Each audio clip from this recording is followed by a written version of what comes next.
Hey guys, welcome back. Today we're going to be talking about plate tectonics.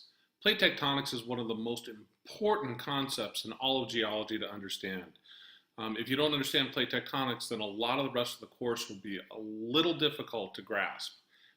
So make sure that you pay close attention, and if you have any questions, please contact me either in the discussion boards or by email. Let's just jump right in then. Plate tectonics. Plate tectonics was first proposed by a German scientist named Alfred Wegener in 1912. And he didn't call it plate tectonics. He actually didn't know that there were plates. But he did recognize this relationship amongst the continents and that he believed it was the continents that were moving around. We'll talk about why he believed that here in a moment. And he called it continental drift. Today, plate tectonics is the unifying fundamental theory of geology. So just to kind of introduce our hero here, this is Alfred Wegener right now. He was a polar explorer, a meteorologist, geophysicist, just an all-around turn of the century interesting guy. You know, this at that time that was kind of the age of exploration to the poles and really interesting life. But he proposed this very controversial idea, and this was basically what he was proposing. I have an image over here showing continental drift over time. This is the number of million years ago, and you can follow that arrow. This is time to present. And once it gets to zero, of course this will repeat. You can see that this is supposed to be an animation of literally the continents floating around the surface of our blue planet Earth.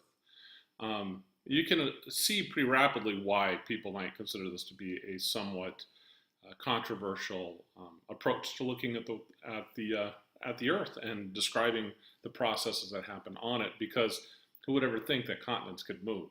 Well, Wegener was the first one to publicly say as much. So what we're going to go ahead and do then is begin by laying out the evidence for continental drift as Wegener saw it. And we need to understand a couple of important vocabulary words going forward. First off, when Wegener said that the entire world had come together, he proposed that it was a single large continent at one point, and he called it Pangaea. Here it is right here, Pangaea. And that continent existed about 200 million years ago. He also believed that there was something called the Panthalassic Ocean, and the Panthalassic Ocean is basically one single large world-connected ocean that went all the way around this one single large supercontinent. Okay, and the reason why he believed this was because he noted right away the puzzle-like fit of modern continents. Specifically, the most obvious ones. Most people see this when they're kids. South America and Africa look like they want to fit right in together. But it also turns out that North America, this edge over here, and this zone over here as we go through, it looks like a pretty good match as well for other reasons. And when you do put it all together, it actually looks like a good match. And so he went with this, and he thought that this was the explanation for what happens on the Earth, the face of the Earth changing constantly. Of course, this is a very controversial thing. Another thing I wanted to bring up, just since we have it open, is this thing called the Tethys Sea. The Tethys Sea is part of the Panthalassic Ocean, but it's right here on the edge between Africa and Eurasia. And the Tethys Sea, or at least the rocks here that are underneath the Tethys Sea, are now part of, or the area that we now call the Mediterranean Ocean, or the Mediterranean Sea. So it's geopolitically a very important thing to understand. So in addition to the puzzle-like fitting that Wegener saw, new data had come out in the 1960s that corroborated what it was that he had actually seen.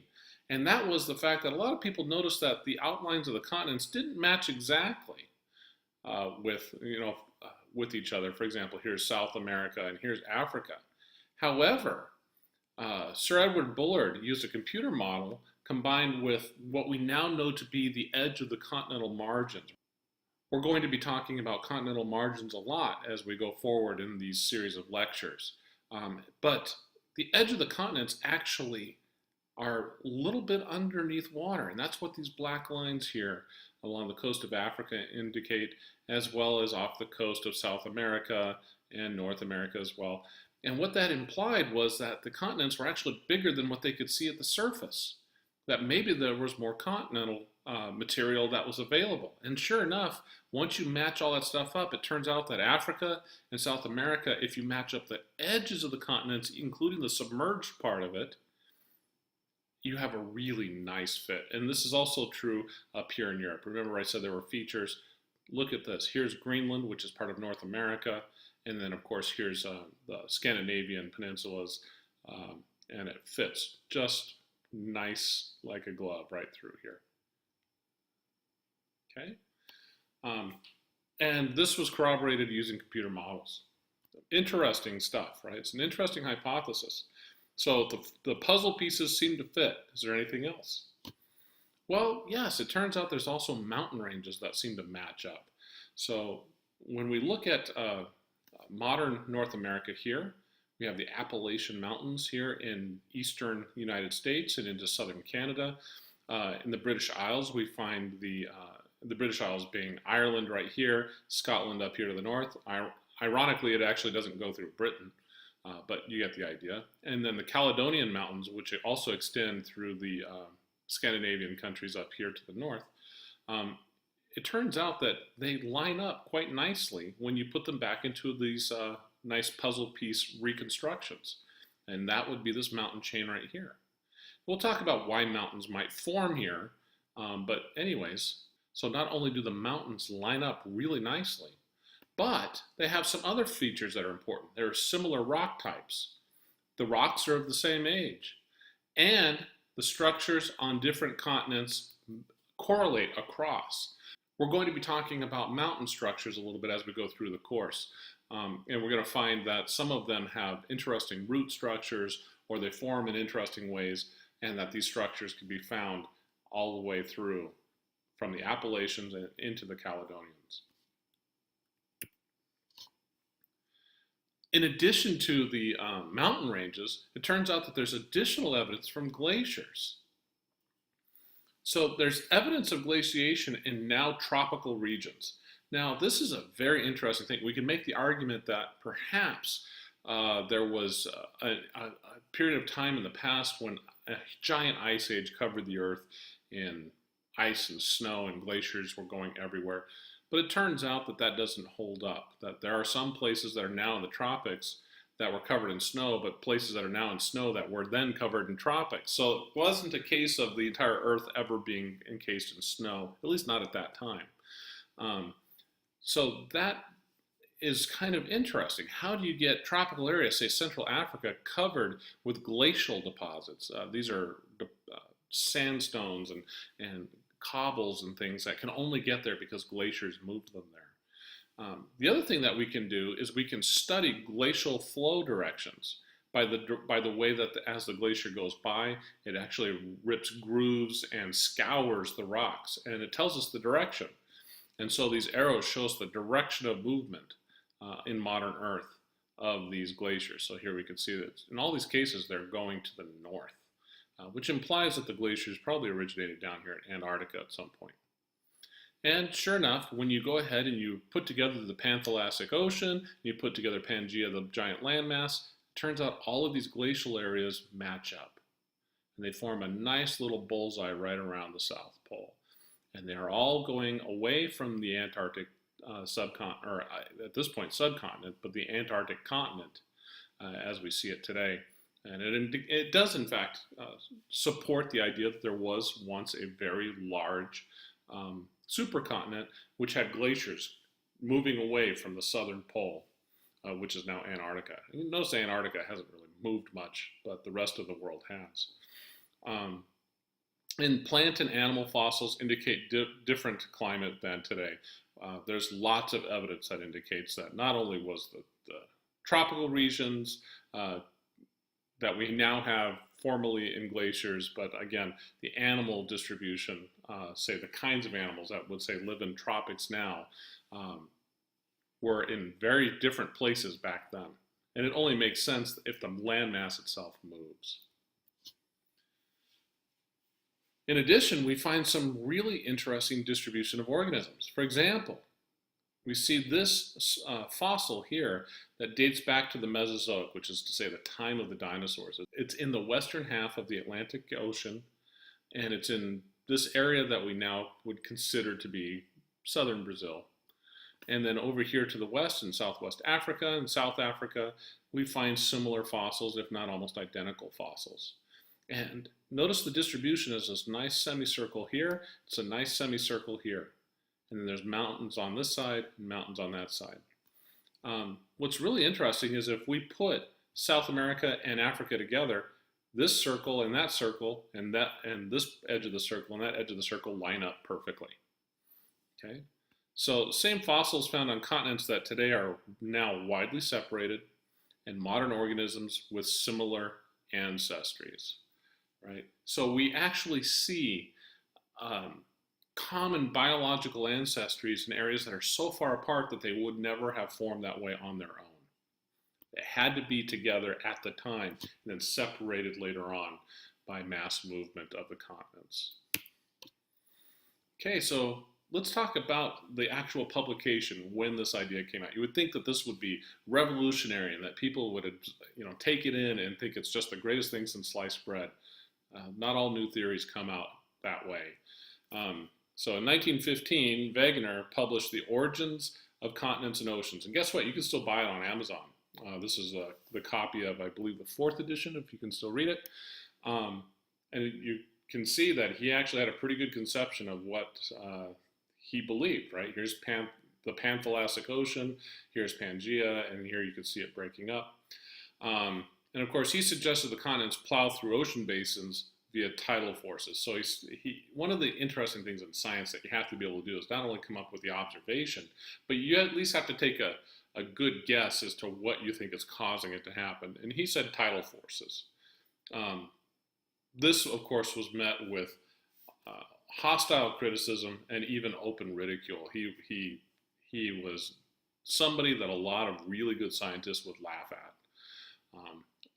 In the end, he wound up being right, of course, about not necessarily his mode of things moving, but his data, his observations of the continents all being together at one point. He knew that they were together, he just couldn't explain why they had separated. He was very ineffective at doing so. And so this actually was a big problem for his ideas for a long time. And the reason is the proposed mechanism defies the laws of physics. Using tidal forces alone is not going to be enough to move a continent. Heck, you can take a rock and you can stick it out in the street and it won't move the rock. And when I say tidal force, let me define that actually. When we're talking about tides, ocean tides, it's really a gravitational pull from the moon that is pulling the tides up and down. We'll be covering some of this later on in class. But in terms of tidal forces affecting continents and rocks, it's just not observed. We just don't see it happening. The laws of physics show that the gravitational attractions are just too weak to move continents. They're too weak to move standard rocks. So as a consequence, the idea was laid aside until the 1960s, and then there was new evidence from World War II. Essentially, during World War II, the Kriegsmarine, which is the German Navy, began doing high-resolution surveys of the ocean floor soon after the United States began using sonar, actually, to do studies of the ocean floor. So in addition to the sounding data of the Kriegsmarine and the seafloor studies being done by the United States Navy to be able to find the submariners in the Kriegsmarine, amazing data was collected, and we began to actually get a look at the seafloor and learn what is actually going on beneath 70% of the Earth's surface. Okay. So also, new technology enabled study of Earth's magnetic field. We're going to talk about that evidence here in terms of what it meant about dating the age of the seafloor. So the problem of how in the world you get continents to move around wasn't solved, or at least the idea of it wasn't really definitively solved until a man by the name of Harry Hess came along. Now, he was a World War II submarine captain. Remember, these guys that work in the ocean, they're looking at the seafloor closely because they're not that their ships are able to go down to the seafloor, but it makes them think about what's beneath them, I guess, when you're underneath the ocean hiding from the enemy. He was also a geologist, and he was a really good one. And what he noted was that depth recordings show seafloor features, right? Captain James Cook made a similar observation in the late 1700s, but a lot of people didn't really take him as seriously as they probably ought to have. Harry Hess said, no, there's a lot going on down on the seafloor. It's not this big, flat, worthless expanse of land where there's just water sitting on top.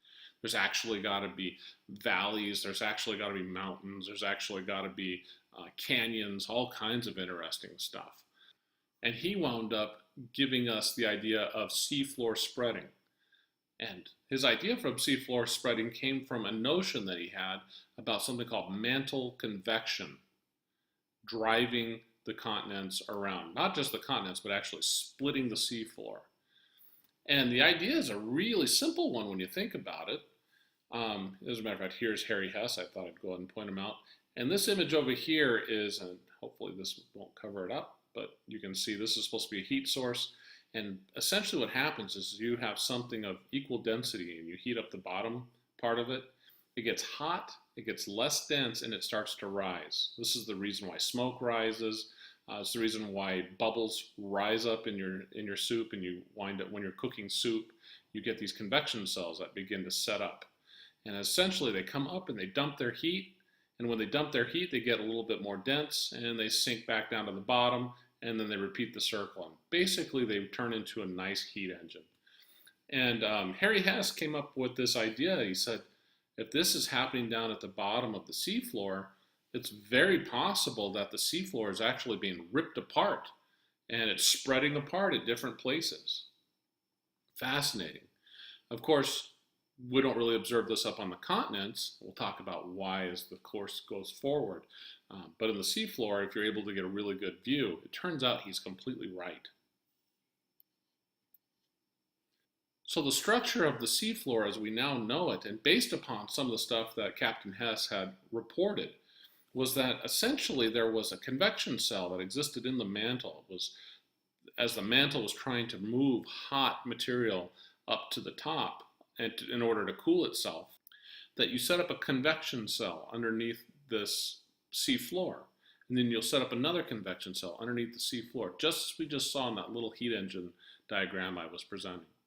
And essentially what this does is it brings hot mantle material up to the top, and as it cools, it forms, it'll form a hot molten rock. That hot molten rock will crystallize and form new seafloor and spread out to the sides. And essentially the convection cell, by way of traction or friction on the bottom of what was basically a plate of crust that existed on the surface of the earth, would separate away from some central point that he called a spreading center. And these spreading centers would basically be characterized by a nice mid-rift in the middle. And then when it spread out to the side, it would form trenches right along where it would dive back into the earth. And the reason why it would dive back into the earth is because if you're spreading it here, you can't get the earth larger. It has to go somewhere. And so it would dive right back down into something called a subduction zone. This made a couple of interesting predictions. First off, it suggested that the center of the oceans were no longer the deepest part. This had always been believed, that if you wanted to go to the deepest part of the ocean, you went to the middle of the ocean. This prediction is that, no, in fact, probably near the centers or at some point in the middle of the oceans, there's going to be a spreading center. And at this spreading center, you actually are going to get hot rock that sits a little higher than the cold rock around it for density reasons. And as a consequence, you're actually going to have this nice high mid-ocean ridge sitting up here in the middle. And it's going to be volcanic and full of earthquakes and all kinds of cool stuff. But the deepest part of the ocean would actually be, strangely enough, right near the land masses, right where this oceanic crust would dive down. Now, he didn't really get into the details of why it would go underneath the large land masses, but that was the prediction. So if you had a subduction zone, you'd have a trench, and that would be the deepest part, and in the middle would be actually this nice high part. Turns out he was completely right.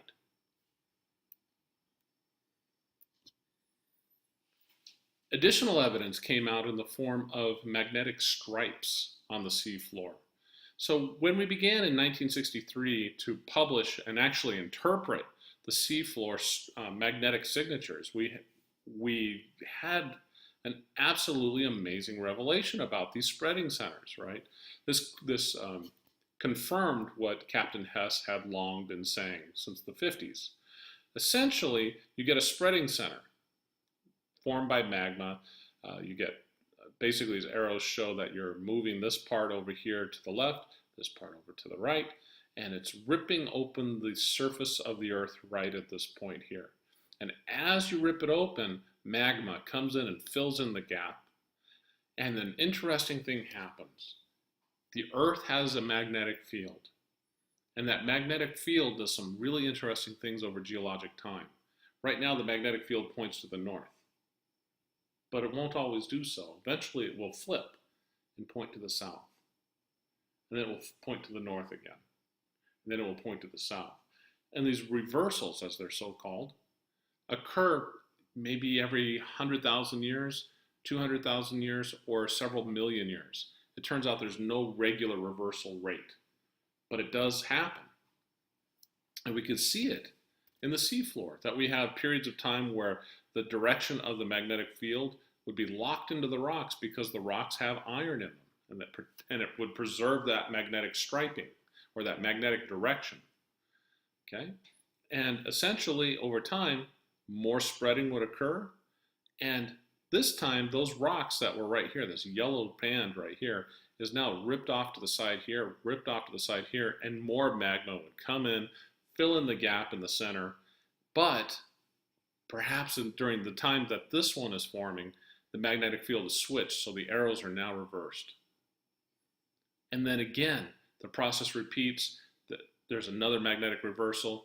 More magma comes in and fills it in, but this time it preserves the old signature. And so what happens is you get a pattern of reversals that you can see on both sides of a spreading center. So this rock and this rock are the same age, this rock and this rock are the same age, and this one here is forming essentially today.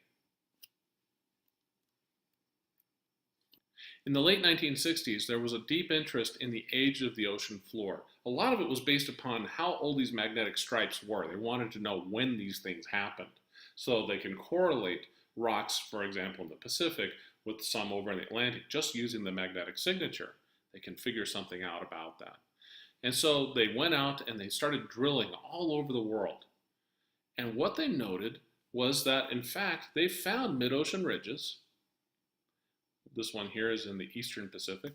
Here's another mid-ocean ridge due right in the center of the Atlantic Ocean. There's actually two of them that cross over here in the Indian Ocean and passes right over into this zone here. But when they looked at the ages of the rocks on both sides of the mid-ocean ridges, they noted something very interesting. That just as the stripes would show that there would be a symmetric spreading, the ages also showed that there would be a symmetric spreading. Now, this was predicted by the magnetic stripe hypothesis that was put forward in the early 1960s, in 1963. But what really blew them away was how prolific and how predictable it became. So, for example, here at the mid-ocean ridge, in the East Pacific, this is called the East Pacific Rise, actually. Sure enough, we see rocks that are between 0 and 2 million years old, basically just recently formed. And as we move away in this direction, they get progressively older to the point where the oldest rocks in the ocean are about 180 million years old. You go off in the other direction, you'll notice that there's a zone of this pink to orange color that matches the pink to orange color you find on the other side. And so that pattern tells us that the hypothesis of mid-ocean ridge or spreading centers is true. We'll notice that the symmetry here is without a doubt, right? It almost looks like a two-lane highway, one going one way, one going the other way. But it's clear that we see not only the brown the same age here, the brown the same age here, we see it here, and we see it here. In addition to the magnetic striping, in addition to the seafloor ages, there was additional evidence of what we now call plate tectonics that was coming along. And that is looking at earthquakes, which is to say earthquake epicenters, where they actually happen. And you'll notice that here is the Pacific Ocean. This whole thing here is the Pacific Ocean. But you'll notice that there's a zone of red. And these are where the earthquakes all happen. Now this again is that East Pacific rise, where the rocks are really young, and presumably this is where rocks are being created. But notice that as we move over here into Asia and Japan, that we see a big zone of red along through here, California. This is the San Andreas Fault area right here. And we see this nice zone of red. This zone of epicenters clearly marks out what we now call the Pacific Ocean or the Pacific Plate. You'll notice that there's another plate right here, beautifully demarked by all the earthquakes around it. Here's the North American plate, again, all right here, and then right up into the North Pole. Asia, or the Eurasian plate, same thing, marked out by this whole range. It's a little complicated over here. Here's the Himalayan mountains. Africa, fantastically interesting. And of course, this is the East African Rift. This is where part of Africa is actually trying to form its own continent. You could start seeing this forming even today. All right, so earthquakes is evidence that there's actually edges to where this stuff happens, and it correlates very nicely with what we saw. I'm going to go back again to what we saw on this map as well. So young rocks also have earthquakes, and they also seem to show really good magnetic reversal data. And so we define the global plate boundaries. In other words, the notion that the Earth is made up of, the crust of the Earth is not just a single sphere, but a bunch of plates all interlocking one with another and moving relative to one another. And that these boundaries are mappable on the globe based upon these earthquake data. So this would be the Pacific Plate here. This would be the Australian Plate. And of course it extends over here. And some of the plates are quite large. Here's North America, all the way up here. But what isn't so large is this one here, the Juan de Fuca plate is one of the smaller ones. It's located right here off the coast of Northern California, Oregon, and Vancouver, British Columbia. Another small one would be the Scotia plate, located down here. But again, the South American plate and the African plate are huge. Now, we've been able to put together some really cool data on these things.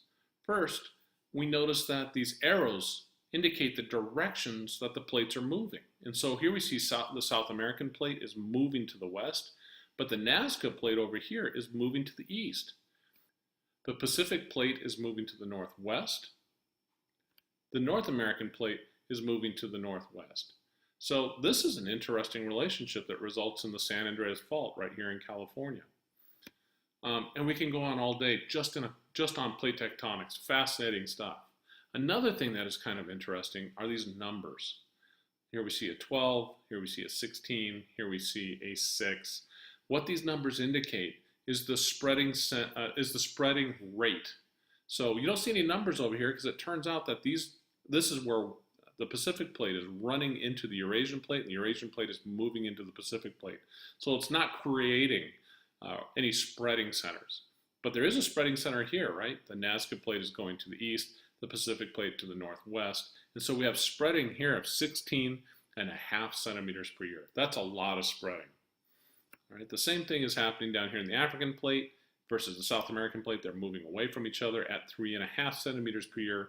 Up here in the northern part, the African plate and the North American plate at 2.5 centimeters per year. Absolutely fascinating stuff. So that suggests that there's two kinds of crust on Earth. There's continental crust and oceanic crust. So the continental crust is made up of less dense minerals, not really heavy stuff, things like quartz and things like feldspars, and basically predominantly granite. So here's a granite right here. So where I'm filming from here in Hawaii, granites are non-existent unless you go to Home Depot and you buy a granite tabletop, right? Other than that, you won't find granite anywhere on this island. What are some of the properties of granite? Well, it tends to float well on the Earth's mantle. It's very light. It's very low density. And as a consequence, it's home to the tallest mountain on Earth. And when I say tallest mountain on Earth, I actually should say the highest point on Earth, which would be Mount Everest. The tallest mountain on Earth is actually Mauna Loa here at the Big Island of Hawaii, not far from where I'm actually filming this video right now, actually. The other thing about these rocks is they can be quite old. It's not uncommon to get continental crust that's 2.8, 3 billion years old. You don't find ocean basins that old. The oldest rocks we find in the oceans are about 180 million years old because of that recycling we were talking about in the convection cells. So an example would be most of the North American plate, right? That would be a really good example. And also another good example would be most of Asia, most of, well, Australia. You get the idea pretty rapidly. It's basically the areas sticking up out of the water. Oceanic crust is made up of denser iron and calcium-bearing minerals, and basically basalt is the kind of rock that is made up of these kinds of minerals. And because it's denser, it sits lower on the Earth's surface, usually covered by oceans. It tends to sink back into the Earth when it grows old or cold. When things get cold, they get dense, right? Think about it. When you heat something up, like an iron or a piece of metal, it actually expands when it gets hot. But when it cools off, it contracts, which means it's actually denser when it's cold than when it is hot. So when it gets old, that oceanic crust gets old, it actually cools off over time and it's more likely to sink. And as a consequence, the oceanic crust recycles itself completely every few hundred million years, right? Right now, the oldest oceanic crust, again, it's the third time I've said it, but it's important, is about 180 million years old. It's also home to the deepest trenches on Earth. The Marianas Trench in the Western Pacific, bordering on the Philippines, is, or not far from the Philippines, I should say, is one of the deepest locations on Earth. For anybody who has not seen basalt, this is this black rock over here. There's a nice photo of it. So throughout this presentation, I hope you're realizing that most of the action that occurs on planet Earth doesn't necessarily happen in the middle of these large, expansive plates, even though there's some interesting things that happen there. Usually the most interesting things happen at the plate boundaries. So, you know, we're talking about the East Pacific Rise. That's where the seafloor is spreading and creating brand new seafloor, new volcanoes and earthquakes all along that line. And on the other side of the Pacific, where the plate gets old and dives down underneath Russia and eastern China and Japan, again, huge earthquakes, large volcanoes, a lot of amazing things are happening over there.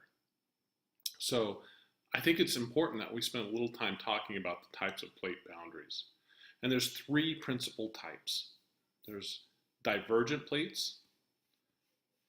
And essentially a divergent plate boundary is where you have two plates and they're moving away from each other. Basically because the mantle is coming up right underneath here and splitting the two plates apart. Now remember, what goes apart or whatever comes up must come down, and that leads to the convergent plates, right? Where occasionally they bump into each other. And here's one moving to the right, this one's moving to the left, and the one that's moving to the left is actually going to sink down and form a subduction zone. So here's your nice trench that formed at the bottom of the ocean as this plate went back into the mantle. The third type is the transform boundary, where we see two plates, one moving, this case, towards you, the other one away from you, if you think about these two blocks as being three-dimensional. This one moving away from you, this one moving towards you, and in between it is a sliding area where they move past one another. This is exactly what the East San Andreas Fault is essentially doing in California. The Pacific plate is moving one direction, the North American plate the opposite direction, and it forms a fault. So we're going to talk about these in detail because they have some amazing features that are very important. First, we're going to talk about the divergent boundaries. because the divergent boundaries are really what give us the most information about plate tectonics, at least in the early going. So basically there's 4 stages, and that's what these 4 images here represent. And essentially you get an upwarping of the crust due to the fact that you have a plume of hot mantle moving up, basically trying to evacuate that heat. And it puts tensional forces on the crust, and it starts to rip the crust open. So you wind up getting upwarping, volcanism, all kinds of interesting things. And over time you develop what they call a rift valley. So right here we see the crust is being ripped open from side to side. You get these fault blocks that drop down this material. Anybody that's ever been to Iceland has seen these types of features. Anybody that's actually been in the Western United States has seen similar things as well. Fascinating. The Rift Valley is essentially where the magma reaches to the surface and starts to form new crust as it fills in this gap that's formed by these 2 portions of the crust ripping open. And so over time, you get a linear sea that will form in because the water will eventually intrude into this region and cover it up. But you're still going to see the ripping apart of the crust at this point. But in the middle, you're forming oceanic material. This basalt is coming up and filling it in and forming brand new seafloor. And over time, when you get enough distance, you'll get a continental crust on one side of the ocean, another continental crust on the other side of the ocean, and a big seafloor that extends from a mid-ocean ridge in the center with a central rift zone on both sides. And this is essentially a cross-section of North America to Africa, basically from Georgia to Morocco. Absolutely fascinating. But this is also typical of what we see in the Pacific if you want to look at things over very large scales. Some other cool features that we should keep in mind is that they form, we've already talked about the rift valleys and things like this, but shallow focus earthquakes, right? Earthquakes tend to form very shallowly there. There's not a whole lot of material underneath there that's going to break because you got basically magma, and then beneath that you have soft, hot, gooey mantle that's convecting, right? You're not going to get a lot of earthquakes. So the earthquakes are right at the very surface. And that's a prediction that we have made as scientists, and we've actually observed that that in fact is the case, that the earthquakes do occur very shallowly in the Earth's crust at the mid-ocean ridges. So here's a map of the mid-Atlantic ridge, which goes right through the center of the Atlantic Ocean. And this is the longest mountain chain in the world. It's just completely underwater. In addition to the divergent boundaries, which are extremely important, there are the convergent boundaries. And there's 3 types. There's the oceanic continental, which is where we see the oceanic crust subducting beneath the continental crust.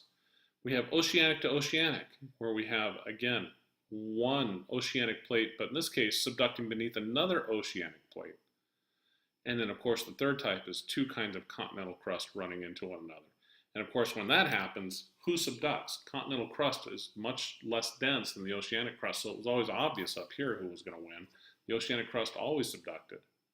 And here, they would probably take turns, as happens in the New Hebrides of the Southwest Pacific. But continental to continental, you're not necessarily going to get a winner and a loser. You're going to wind up getting massive mountain ranges. And this is exactly how you form the Himalayan mountains, because India is coming from one direction, Asia from the other direction, and they're pushing up a giant mountain range.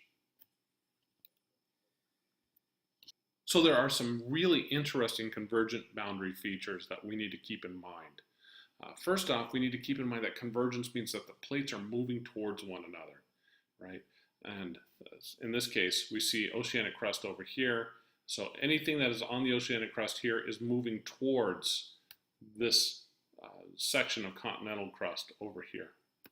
And that over time, the oceanic crust is destroyed. Why? Because it's literally shoved underneath the continental crust and it begins to melt.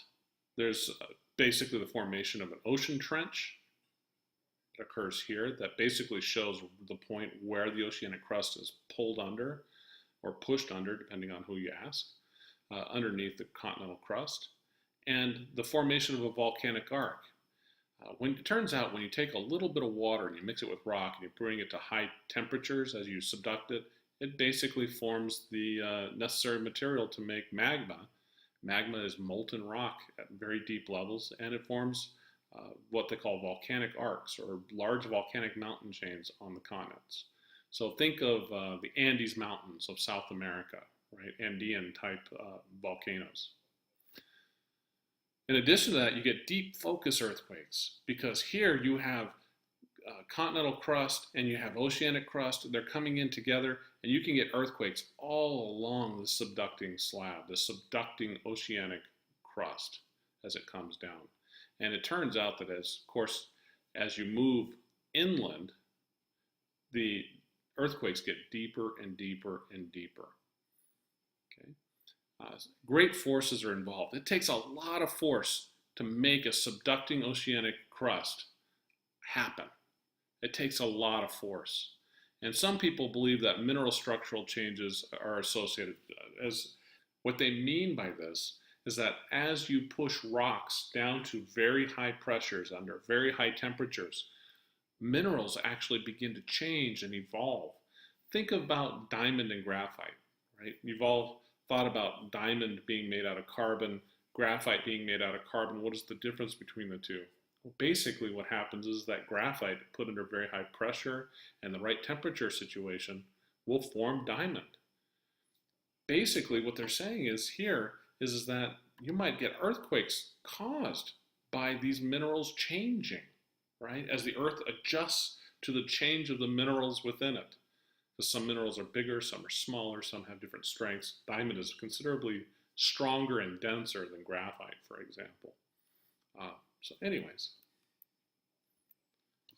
the last type of convergent boundary we want to talk about is the continental-to-continental convergence, right? No subduction, right? In this case, there are no winners. Two continents run into each other, that's it. They run into each other, and sometimes they keep running into each other for a while. You wind up getting tall mountains, extremely tall mountains uplifted, and you get the Himalayas from India, from the India-Asian collision. This is actually a picture of the highest point on planet Earth. That is Mount Everest right there. And what's really interesting is when you go up to the top of Mount Everest, there's actually marine fossils up at the top, because a lot of that material has been shoved up into the mountain range due to the continent-continent convergence. In addition to the convergent and to the divergent, of course, we can't forget about the transform boundary features. So the most classic transform boundary that we study as geologists, of course, is the San Andreas Fault. This is a photograph of an area just north of San Francisco, a place called Point Reyes National Park. This is Drake's Estuary. Anybody who's ever been there will think it's a beautiful place. Anyways, it's right on the Pacific, and on the one side is the Pacific Plate and the North American Plate. And in this case, one is moving down here to the left, the other one is moving up here to the right, and they're not subducting one beneath the other. They're kind of getting along. They just have to pass each other nicely, and this is essentially what's happening. That doesn't mean they don't get hung up from time to time and form very large earthquakes in the Los Angeles basin or up in the San Francisco area. But for the most part, it's a lot easier plate situation than, for example, what happens in Japan that forms the large mega tsunamis that cause so much damage. So, continental transform fault, it cuts across the continent. The San Andreas Fault is a typical example. Transform faults occur between mid-ocean ridge segments as well. You can look that up in your materials that I have provided for the class, and it will describe the difference between, say, a San Andreas type transform fault and what you would see at the mid-ocean ridges. But still, very, very cool stuff. And what does it look like when a transform fault ruptures? Well, it looks like this. This is a little earthquake that has occurred, but you can see this farmer right through the middle of his field had a fault. And of course, he didn't know it was there. He plowed his field and he put his crops in there, and you could see that everything on this side is moved to the left, and everything on this side is moved to the right. Absolutely cool stuff. It does turn out that there's a lot of things that do happen in the center of the plates as well. They're just not as concentrated. For example, the big island of Hawaii is where Kilauea is currently spewing out lava every single day. And it's been doing it since the early 1980s. We're in the middle of a plate. There's no subduction happening nearby. There's no formation of a mid-ocean ridge nearby. Why do we have this here? And the reason is because we believe something called mantle plumes and hotspots.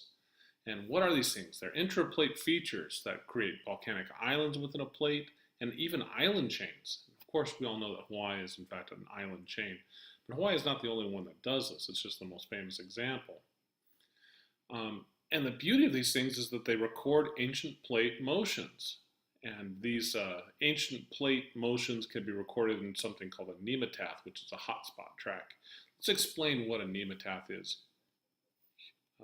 going forward. So here's the Hawaiian Island Emperor Seamount nemataph. Here we can see the mantle plume coming up. This is basically a plume of hot magma of hot rock that forms magma down here at the bottom of the oceanic lithosphere, which then transmits material up to the surface and forms a volcanic chain. And right now, this is the big island right here. Underneath it is this large mantle plume. But if the plate is constantly moving in this direction, as is demonstrated by this arrow, you would expect to see that if this were to stay steady, not moving, but the crust above it was moving, in other words, the plume didn't move, but the crust did, that there would be a line of islands moving away. And in fact, that's exactly what we see. Here we see Hawaii, here's Kauai over here, and Kauai is 3.8 to 5.6 million years old, but there are no rocks younger than 3.8, none older than 5.6. So that tells you that this is where the plate was 3.8 to 5.6 million years ago, that it was in fact back here, and it has since moved in this direction. Same thing with Midway.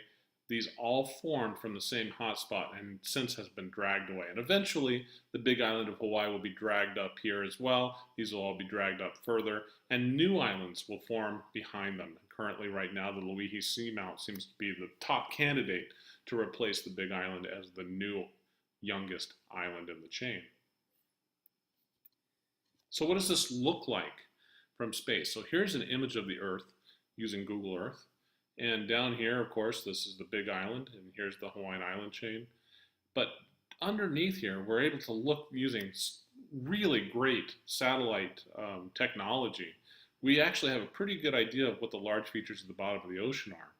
And we can see that there's a series of undersea seamounts, basically old islands, old Hawaiian islands that have since crumbled and fallen back into the ocean over time. And we can see that they come straight out off to the west, to the northwest in a straight line.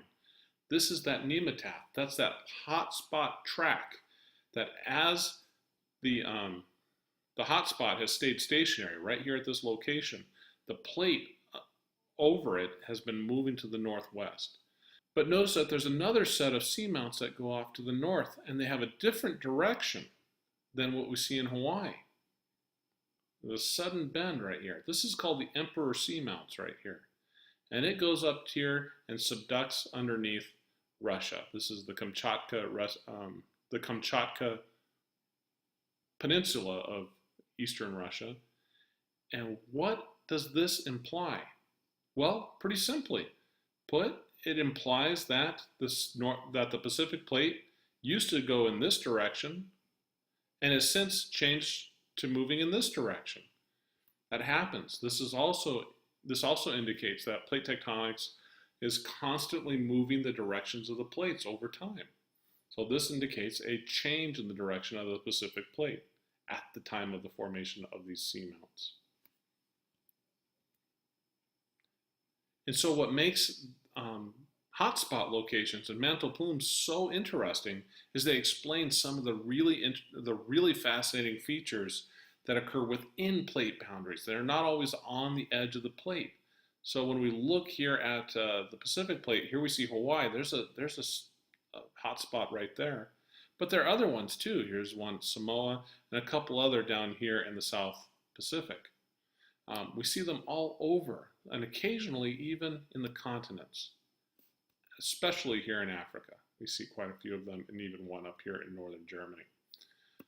Absolutely fascinating. So we actually see that the mantle through the processes of convection, is trying to basically cool itself down, and in doing so is driving a large heat engine that is putting mantle plumes up to the surface. It's putting huge amounts of pressure on the crust to break up and to destroy itself in some places and to form new crust in other places.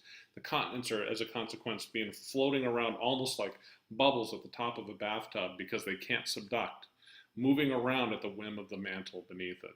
Absolutely fantastic. These also explain the relationship between volcanoes and coral reefs over time. There are three kinds of reefs that we define occurring around ancient volcanic islands. Fringing reefs is the first kind, barrier reefs, and finally atolls. And atolls usually come with a large lagoon in the middle of it. Okay, this is sea level across the whole thing. And what is the difference between them? Well, a fringing reef forms when the volcano first pokes its head out of the water. The reef will form, the corals will basically live right around the edge of the island. Over time, the crust will move away from the hotspot that formed that island, leaving the reef right where it was, but over time, the volcano will begin to erode and fall back into the ocean, and leaving nothing but the reef or the atoll at the spot, with just a shallow lagoon in the middle of what used to be the center of where the volcano once was. So let's make some future predictions. So assuming same direction and rate of plate motions as now we've already talked about the Emperor Seamount as changing direction. That occurred about 50 million years ago, incidentally. So not all of our assumptions are valid. But what will we see? Well, we should see that the Atlantic Ocean will enlarge and the Pacific will shrink. A new sea from the East African Rift will form from the Rift Valleys. The Himalayan mountains will get even taller. That North and South America will eventually separate one from another, and that part of California might eventually wind up in Alaska. And so let's see if these predictions occur. Well, there's no way of really knowing, of course, right? Because the mechanism that drives it all is down in the mantle, and we can't really see those things. All we can do is see what the response is up here on the surface. So here's a prediction of what the world map 50 million years in the future will look like. And you'll see exactly what they're predicting is South America will move to the west, North America will move to the northwest, the Eurasian plate will move up to the north, and we'll see a smaller Indian plate as it's pushed even further into the Eurasian plate. Otherwise, there's not really a whole lot that's expected to happen in the next 50 million years. Oh, don't let me forget this. East African subplate trying to break off and join basically the Red Sea right here. Anyways, I hope you found this lecture informative and useful, and next week we'll be presenting two really interesting lectures dealing with atoms and minerals and the beginning of our discussion on rocks. So hang in there. I know this is a lot of information coming at you about a whole new subject, but once we get into it and you start seeing how it all fits together, I think you're going to really enjoy this. See you next time.